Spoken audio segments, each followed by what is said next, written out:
Hello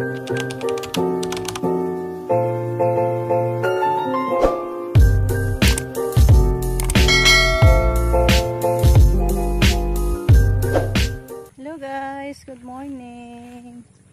Yan, nakapuno na pala si Rico dito guys. Oh. Madaling araw pa, naglatad na si Rico guys. Kasi doon lang siya nagkuha ng tubig sa ating mini dam. Puno na.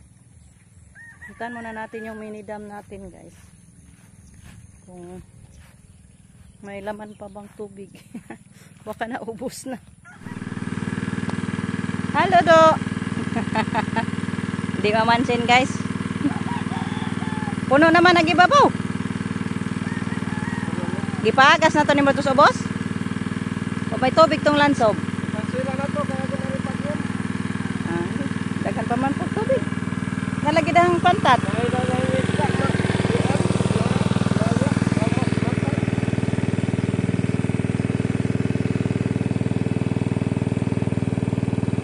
Lubas sapit guys. Kunti na lang tubig. Kunan pa natin yan ang pandilig sa ating ampalaya. Sakto na na kay. Parang pambisbis na ba? O na tayo pambisbis. Yan yung palaya natin guys. Oh. Ang ganda ng tingnan na patubigan. O nalaos.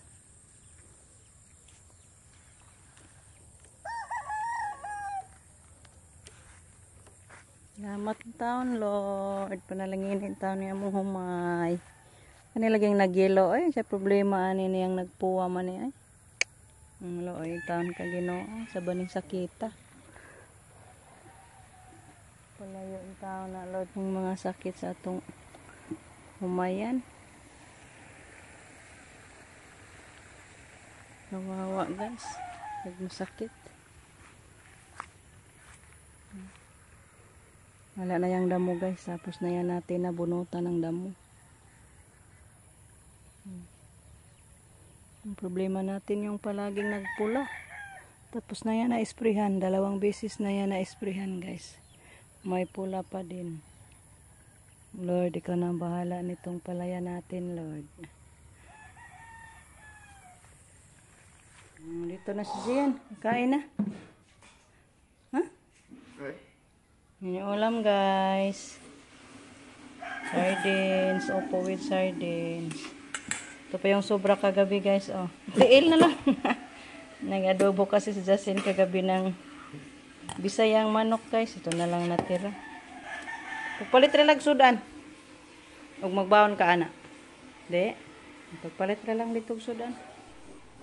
Hello guys. Ayan. Hiwa-hiwain natin to guys. Ibabad ko doon sa drum. Yung doon sa pandilig ko guys ba. Every morning. Kasi mga ano na siya guys, oh, sira, ang mga dunot na ba. Kawawa talaga yung saging natin guys. So, i-slice natin, kaya ibabad natin guys. Ito yung silbi nating fertilizer sa ating mga garden doon. Yung ampalaya at ano, yung mani. So, mag-slice muna ako guys, kaya para maibabad natin to.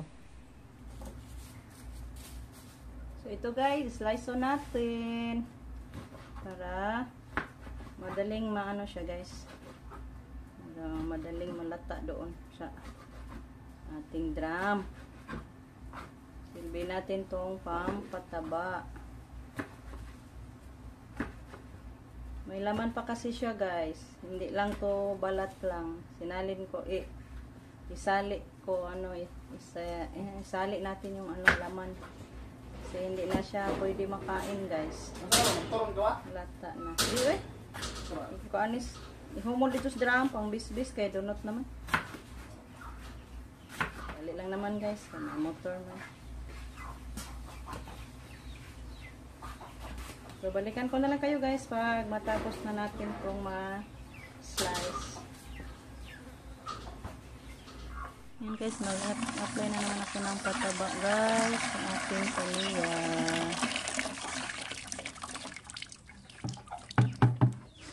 Nilagay ko na lang din dito yung saging. Yung saging na na-slice natin guys. Para maisa na lang sa pagdala ba. Pasok ko na lang dito.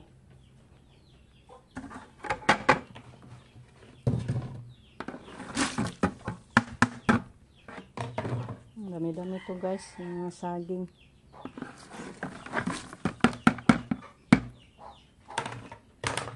So, dali natin doon. Ilagay natin sa drum, din lagyan pa din ng tubig. Ayan, dito guys, ilagay natin. Then, punuin natin sa tubig. Ibabad natin guys mga 3 days lang bago natin i-dilig. So, magkuha muna ako ng tubig guys. Doon lang ako magkuha sa ating mini dam. Kunti na lang yung tubig sa ating mini dam. Kinuna ni Rico kanina, patubig sa palayan. So, balikan ko na lang kayo guys pag matapos na ako makapuno dito sa ating drum. Guys, takpan natin. Dito lang ako nagkuha ng tubig sa balon guys kasi napakaputik na yung tubig doon sa ano natin, mini dam. So, takpan natin guys para hindi maanuhan ng lamok.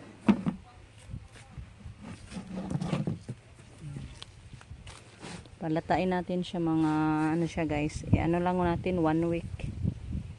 Ayan guys, nakakuha si Rico ng mudfish guys. Oh. 5 piraso. Kupit dayon ta. May na lang ni guys, pritohon. Solve na ulam sa tanghalian guys. 5 piraso. Ang huyab na magnamasol guys. Guys, tapos na nalinisan yung heat ay mudfish. Then may isda din na binigay si mama. Nagpunta pala si mama sa bayan guys. Yan, binigyan kami niya ng isda din. So, isama ko na lang ito sa ating pag-inihaw guys. Ihawin natin. May ano na tayo dito. Pinaapoy na.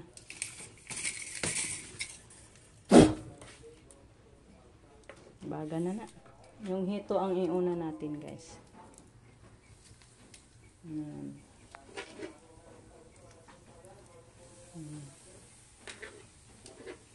5 piraso kasi yung hito na nakuha ni Rico sa pamimingwit guys. Pagataan sana niya kaso hindi siya nakahanap ng gata. Doon sa kalubihan ng tiyahin natin. Ay, ano ko na lang. Ihaw. Din yung isda na binigay ni mama. Ihawin na lang din natin guys. Masarap din naman yung inihaw. Palagi lang tayong nag-prito. Kaya inihaw din naman minsan.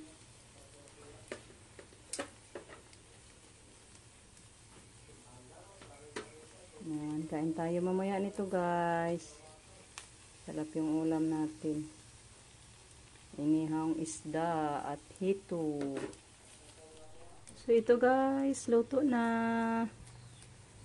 Thank you Lord sa kuha ni Rico guys. At sa binigay ni mama. Thank you mother.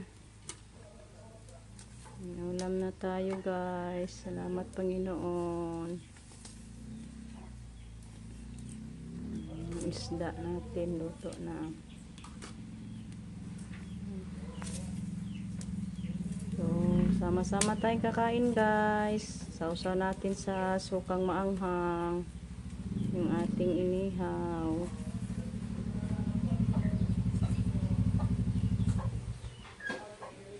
Tama, dumating na yung ating estudyante.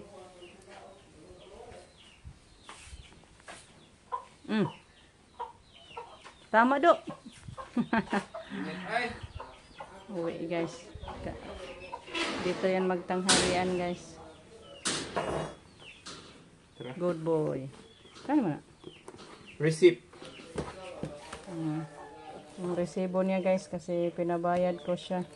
So, para sa kanyang masaya na ito na tour subject. Pero pinag-anuhan ko lang guys. Gidatahan ka ba? Sige na. Giunhan ba? Na. Wala na. Ay ka ni mo gibutang. Gamay ra ditong resibo. Manara. May langgam din ha. Malawag ko na ko. guys. Partial payment. Partial for tour activity. 2,000. Oh, pinaano ko guys. Ayan. Kasama pa din ito sa pera ni Ma'am Yuli. Thank you po, Ma'am Yuli. Yan po yung resibo ni Justin, ma'am. Pinabayad ko sa kanilang tour. So, bali 6,000 kasi ano nila guys, bayad sa kanilang tour activity. Dinatahan ko lang ng 2K muna. Hinahinay lang guys pa. Sa October pa naman sila mag-tour. So, hello guys, ayan, tapos na kami nagtanghalian guys. Doon ako sa baboy natin. So, thank you po kay Mama Loren sa binigay guys ni Mama. Nabusog pa niya. Thank you kay Mother. So, thank you guys sa inyong lahat. So, lang sa pagsuporta. And happy birthday po ngayon kay Ruben. Happy birthday pala kay Ruben guys. So, bye-bye guys. Hanggang dito na lang muna yung ating video. Thank you po. Sa inyong lang sa pagsuporta. God bless us always guys. Bye-bye.